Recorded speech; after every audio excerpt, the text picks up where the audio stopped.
Assalamualaikum dan salam sejahtera. Selamat datang ke channel Seorang Bidah bersama aku Kai. Macam biasa, aku akan cerita pasal bola sepak tempatan. Second match FIFA International Break bulan 9 lawan China. Prestasi semasa China agak baik. Tahun 2023 ada main 4 match, menang 2, seri sekali, kalah sekali. Baru-baru ni berjaya menang dengan Palestin. Based on rekod ni juga, Malaysia dan China pernah jumpa 6 kali. Sejak tahun 1976, Malaysia tak pernah menang dengan China. Kalah 4 kali dan seri 2 kali. Friendly kali ni tak main dekat Stadium Mini. Kali ni match friendly berlangsung di Stadium Phoenix Hill di Chengdu.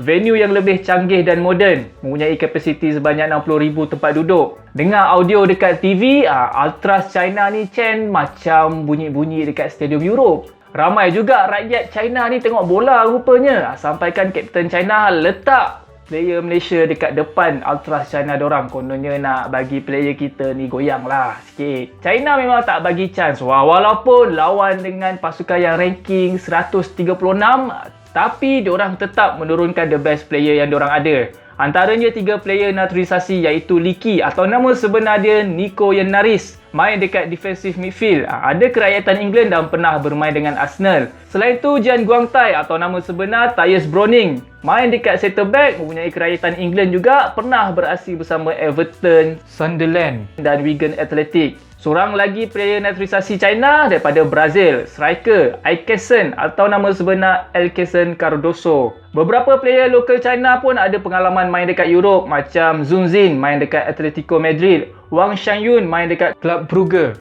dan Lin Liangming bermain dengan Almeria. Head coach China Alexander Jankovic daripada Serbia. First 11 Malaysia pula tak banyak perubahan daripada First 11 lawan Syria sebelum ni. Dominic Tan diturunkan di centre back menggantikan Badak yang injured. Akia Rashid dipilih untuk start sebagai First 11 berbanding Arif Aiman.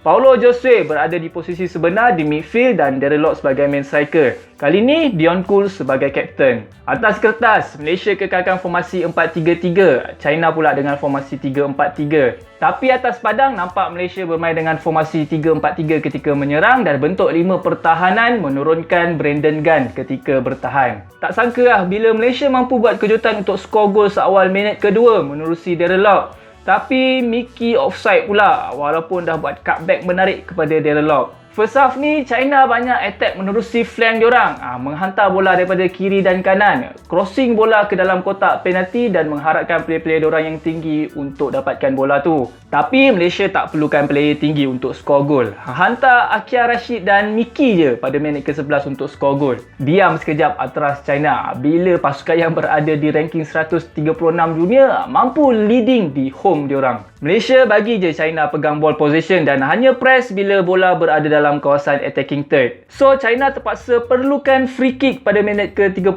untuk membolosi gawang Malaysia. Player Malaysia sebenarnya berjaya clear free kick tu, tapi bola jatuh ke kaki player China pula. Percubaan Lin Liangming daripada luar kotak penalti terbias dan berjaya mengatasi Shihan. Gol penyamaan ni berjayalah kurangkan sikit pressure pasukan China. Pressure juga fan-fan China tengok lawan Malaysia ni. Second half, Kim Panggun masukkan Junior untuk bermain dengan 3 centre back bersama-sama dengan Dion Kool dan Dominic. Syami Safari yang gantikan Matt Davis berfungsi sebagai wingback bersama-sama dengan Corbin Ong. Bentuk 5 defend ketika bertahan dan bantu serangan bila dalam formasi menyerang. Taktikal yang lebih kurang sama ketika second half melawan Syria. Cuma kali ini Dion Kool tak banyak peluang untuk bantu dekat bahagian serangan. Sebabnya player-player China lebih agresif attack Malaysia time second half ni. Menyebabkan Dion Kool terpaksa fokus untuk bertahan. Malaysia pula banyak harapkan counter attack untuk lancarkan serangan. China nampaknya memang nak menang betul lah dalam match ni. Tak menukar player diorang membabi buta macam Syria sebelum ni.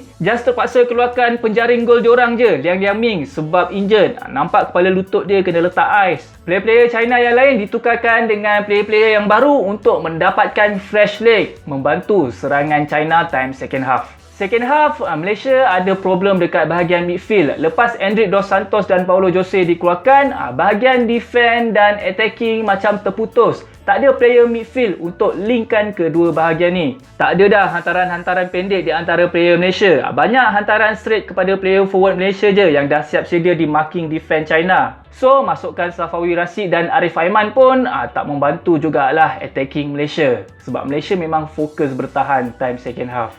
Selain tu, China juga banyak attack di sebelah kanan Malaysia. Gunakan ruang yang ditinggalkan Syahmi Safari sebab bila bantu attacking, Syahmi lambat recover turun balik ke defend. Tak macam Matt Davis. Pada minit ke-84, pertembungan Syahmi dan Lee Shuai agak serius lah. Kepala berlaga kepala. Nasib baik Syahmi Safari okey. Lee Shuai je terpaksa dimasukkan ke dalam ambulans.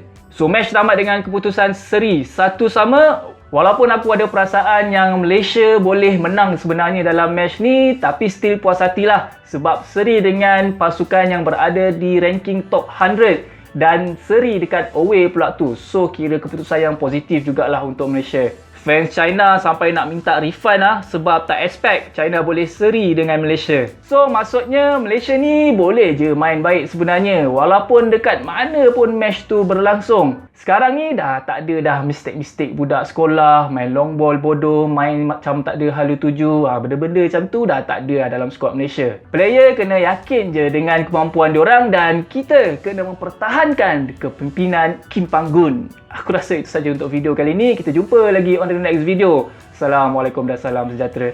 Bye-bye.